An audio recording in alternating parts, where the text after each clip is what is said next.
예를 들어서 남편들이 제일 힘든 것 중에 하나가 부인이 이렇게 얘기를 해요. 당신 그 남자친구 중에 한 사람 바람 피는 사람이고 안 좋은 사람이 만나지 마. 아무리 친한 사람이 나 싫어. 이러는 거. 요번 일요일 날은 나가면 안 돼. 뭐 이러는 거 같은 거가 이게 이제 부인이 얘기할 때는 남편이 뭐 잘못할 것 같으니까 얘기하지만 남편의 뇌가 받아들일 때는 내 행동을 제한하는 거란 말이에요. 그럼 이래 누가 어떻게 나한테 성인인 나의 행동을 제한할 수 있지? 이러면서 의외로 분노가 크게 나올 수 있는데 여성들이 분노가 나게 되면 남편에 대한 분노인데 표출하지 못하는 건 이게 분노가 해결되지 않을 거라고 미리 생각하는 거예요. 근데 이게 이제 표출하지 않으면 누적이 돼요. 그러니까 누적되면 나중에 어떻게 되냐 이게 폭발하듯이 정말 과격한 분노로 나와요. 그래서 이게 폭발되기 전에 남편하고 어떤 식으로 하는 게 좋은데 실제로 어느 정도로 위험하냐면은 이거의 제일 극단적인 예가 산후우울증인 부인들이 남편이나 주변 사람들하고 관계에서 힘들어지게 되면은 아이를 해치려고 하는 생각이 나오고 실제로 그리고 자기가 그것 때문에 곧 죄책감 생기고 해서 이거는 여성들이 어떻게 엄마가 아이한테 그럴 수 있어 그러는데 이거는 너무나 보편적인 일이에요. 그래서 이 얘기는 아이한테 내가 심하게 한다라고 생각하면은 아이를 위해서라도 남편한테 그 얘기 하는 게 좋아요. 내가 자꾸 아이한테 화를 내게 한다 그러면 남편이 어떻게 부모가 그러냐 할 수 있냐 그러면 이건 남편의 이해력이 너무 떨어지는 거예요. 그럴 때는 어떻게 남편이 아내한테 다 잘할 수 있겠어요. 남편도 내가 나도 모르게 아내를 되게 힘들게 했구나 해서 부부가 상의해서 이 문제에 대한 걸 조정해야 돼요. 이게 여성들이 지금 조그맣게 얘도 마찬가지지만 여성들이 육아를 할 때는 육아에 집중하느라고 남편하고 문제가 있더라도 덜 싸우려고 해요. 그러니까 축척이 돼요. 그걸 못 견디는 시점이 아마 40대쯤 됐을 때 아이들이 어느 정도 커가지고 괜찮기도 하고 아이들이 엄마랑 있는 시간이 좀 떨어져가지고 아이들 없을 때 남편하고 싸울 수도 있고 그런 조건 때문에 이거는 거의 축적되는 분노라고 볼 수 있어요.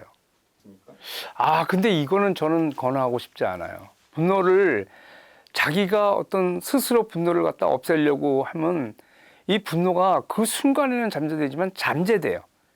그 분노는 절대 없어지지 않는 거가 분노라는 이런 감정들은 이걸 암묵적 기억이라고 그러는데 이거는 한 번 습득하면 잊혀지지 않습니다. 그래서 이제 많이 알 거예요. 부인들이 초기에 남편한테 받았던 상처를 30년이고 40년이고 계속 얘기합니다. 그래서 이거는 에스키모인들인 경우는 뭐 걸으면서 분노를 없앨 수 있다고 하는 것은 지금 당장의 분노는 없앨 수 있지만 그게 다른 형태로 또 나온다. 그래서 에스키모인들은 또 이런 것도 있어요. 이 사람들이요. 그 자기 집단 내에 문제가 있는 사람인 경우는 그냥 산 나가서 조용히 사람들이 공모해가지고 그 사람 죽여요. 에스키모인들이. 이게 아마 이 사람들이 이렇게 눌렀기 때문에 이렇게 큰 분노가 나오지 않았을까라고 생각이 들어요. 그래서 분노는 누른다고 해서 되지는 않는다. 누르면 그 즉시는 괜찮지만 언젠가는 큰 형태로 나올 수 있어서 분노란 감정이 이건 살아있는 생물하고 똑같아요. 자기가 어떤 분노의 감정이 있으면 어떤 식으로든 해결하려고 하고 특히 상대, 배우자한테가 분노가 있으면 그냥 네가 참아. 어머니한테 화가 나든 참아. 이거는 안 된다는 거예요. 그래서 이게 어떤 식으로든 해결이 돼야 된다는 거. 그래서 절대 분노는 없어지길 바라지 말아야 된다는 거가 제가 생각하기에 원칙이라고 생각합니다. 아니 뭐 분노가 이럴 거예요. 분노가 이제 참으면서도 좋은 것도 많이 있을 거예요. 그래서 뭐 어떤 경우에 일시적으로 참는 거가 도움이 될 수 있어요. 예를 들어서 남편이 다른 부분에서 보완을 해준다든지 다른 식으로 날 이해해 준다면 될 수 있지만 이게 누적되듯이 반복되는 분노를 참는 거는 이거는 위험하다고 생각해요. 물론 이 분노 만들어지는 것 자체 예를 들어서 시어머니와 관계에서 되게 힘든데 남편이 시어머니와 관계 힘든 다른 부분에서 어느 정도 보완을 해줘요. 그러면 좀 덜 할 수 있어요. 근데 덜 하더라도 위험할 수 있는데 참으면서 참는 건 안 되고 참으면서 다른 형태로 상대가 보완해 준다면은 그 분노의 정도를 좀 낮출 수는 있어요. 하지만 그거 없이 참는 거는 그거는 저는 풀어질 가능성 별로 없다고 생각합니다. 그리고 또 부부 사이에 어떤 갈등이 있는 거는 다 아시겠지만 이런 거예요. 조그만 건데 매일매일 반복이 되는 거예요. 그래서 이게 누적될 수밖에 없어요. 그 분노의 형태가. 그래서 이제 사실 저희가 볼 땐 이래요. 분노나 싸움에 있어서 특히 가정 내에서는 남성들은 피하고 싶어 하고요. 여성들은 피하고 싶어 하지 않아요. 여성들은 해결해야 된다는 사람들이 많고 여성들 중에서 피하는 사람이 있는데 남성들이 더 피하려고 해요. 왜 그러냐면은 여성들한테 분노나 싸움은 위험한 게 아니에요. 여성들은 화가 나면은 항의 자주 해요. 누구한테나 쉽게 하고. 근데 남성들인 경우는 다른 사람한테 항의를 하잖아요. 그건 남성들의 머릿속에서는 그 끝에서는 물리적인 싸움이 들어간다고 생각해요. 여성들은 말싸움이고 남성들은 큰 싸움이에요. 그래서 남성들인 경우는 부인하고 충돌이 되더라도 이게 본인이 무의식적으로는 육체적인 싸움할 때하고 똑같이 스트레스가 나오거든요. 그러다 보니까 남성들인 경우는 너무 고통스러운 거예요. 그래서 여성들이 볼 때는 남성들이 비겁하게 보일지 모르지만 사실은 남성들이 그 싸움을 피하는 이유가 있어요. 저는 이런 경우가 있는데 알코올 중독인 아들이 칼을 들고 난리 쳤어요. 그랬더니 아버지는 도망가고 어머니는 그 아들한테 다가가요. 왜 그러느냐? 아버지는 이것 중에 하나예요. 이 아들하고 아버지가 싸움이 되게 되면 본인이 다치거나 아들이 다쳐야 돼요. 아들이 칼을 들고 있고 폭력적이라 그러면 완전히 제압하거나 본인이 자기 자식을 다치게 해야 돼요.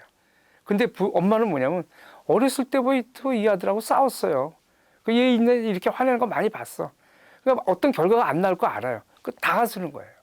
그래서 보면은 아들하고 어떤 충돌일 때 아버지는 비겁하게 보이고 엄마는 용감하게 보이는데 실제 내막은 엄마한테는 이게 위험한 일이 아니에요.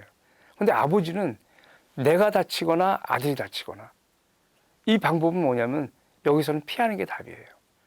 실제로 아버지들이 아들하고 관계에서 어느 정도 이상이 되면 피하고 엄마는 다가서요.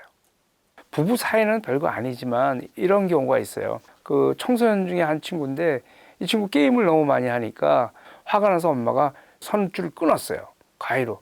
이 아들이 갑자기 일어나서 엄마를 공격했어요. 엄마 배를 발로 찼거든요. 이 친구는 자기의 행동을 갖다가 부모가 폭력적으로 제한했다라고 느끼면서 이 행동이 나온 거예요. 이런 행동 제한에 대한 거는 굉장히 큰 그 폭력성이 나오는 거고, 그 다음에 그 누구나 다 알겠지만은 여러분들 다 아실 거예요. 그러니까 분노는 원래 상대한테 나오는 건데 딱 자기한테 나오는 분노 형태가 있어요. 여러분 다 아실 거예요. 어떠냐면 본인이 잘못된 판단을 했을 때 여러분들 자기를 얼마나 자책하는지 알 수 있을 거예요. 아, 집을 구매했는데 계약서에 집에 하자 있는 거를 잘 보지 않고 본인이 작성했어요. 그럼 본인이 자기를 정말로 심하게 자책을 합니다. 어떤 사람은 나 같은 사람은 어떻게 해야 돼? 이렇게 얘기를 하는데 이것도 되게 가혹해요. 그런데 요 분노가 자기한테만 향하는 게 아니라 누구한테 나오냐면 본인이 제일 사랑하는 사람들한테 나와요. 내 자식이거나 아내거나. 어느 때 나오느냐?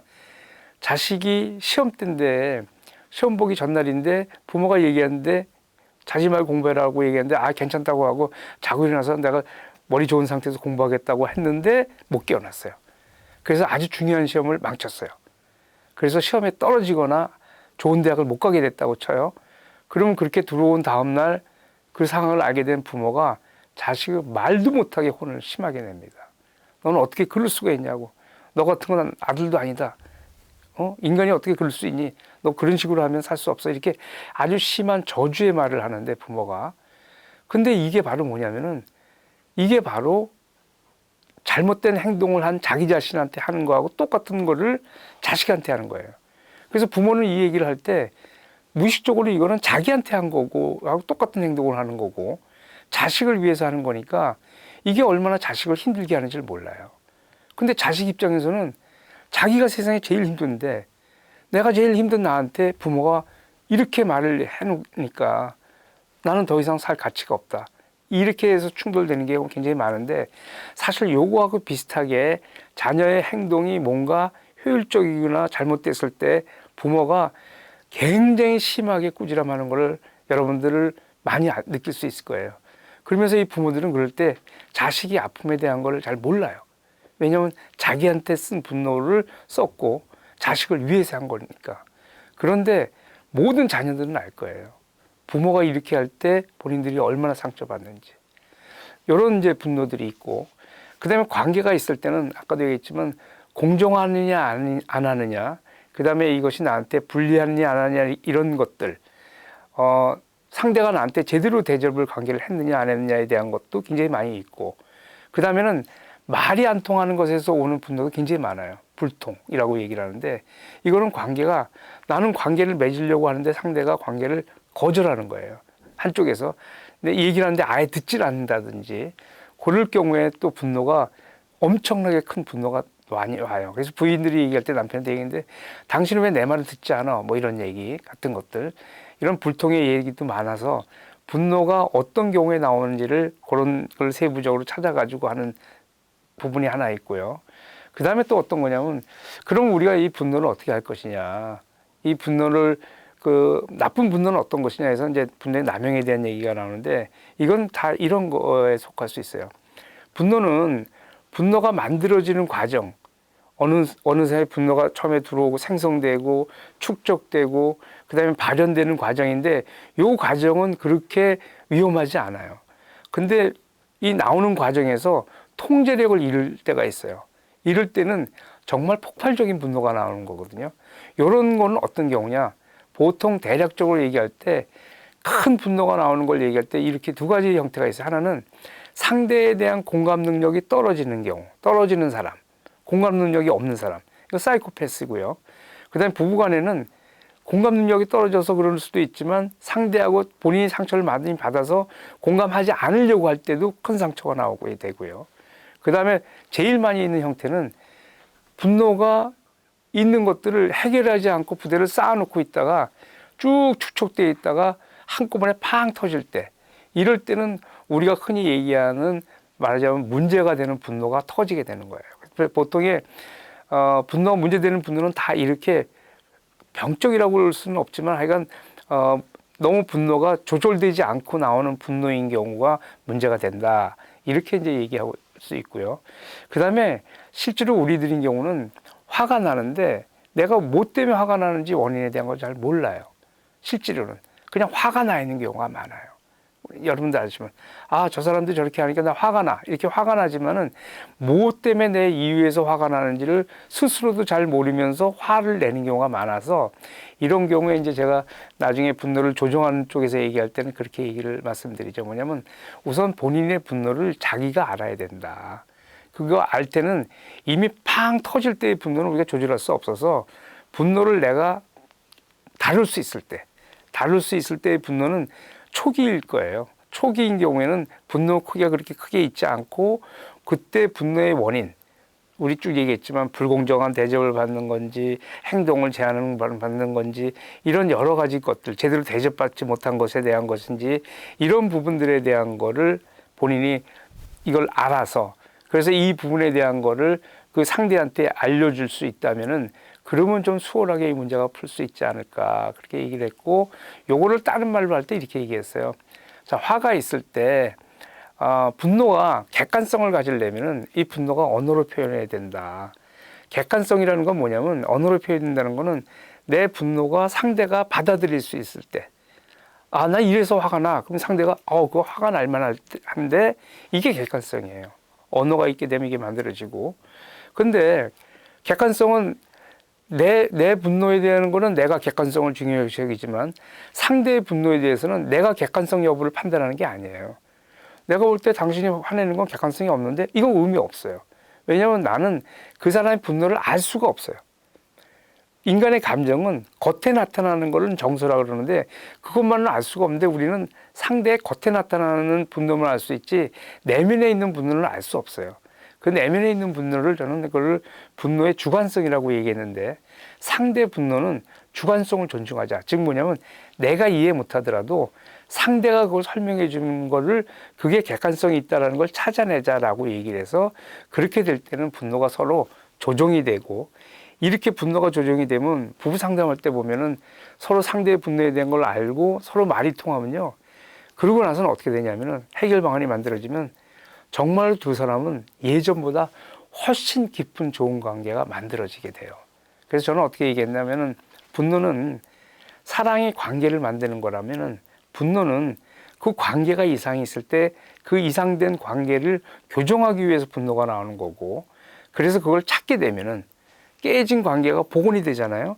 그럼 처음에 두 사람의 관계를 맺을 때만큼이나 엄청난 행복이 오게 되기 때문에, 분노라는 건 결국은 우리를 나쁘게 하는 것이 아니라 제대로 사용해서 우리 주변에 있는 사람들하고 교류를 잘 하도록 하고 우리 사회가 정말 좋은 사회로 갈 수 있게끔 하는데 기여하는 그 분노, 요 분노, 긍정적인 분노를 많이 되살리고 활동할 수 있게끔 우리가 그렇게 분노를 활용하게 되면 이 사회가 굉장히 안전하고 좋은 사회가 되고 주변 사람하고 행복한 교류의 세상을 살 수 있게 되지 않을까, 그렇게 생각해서 이 책을 썼습니다.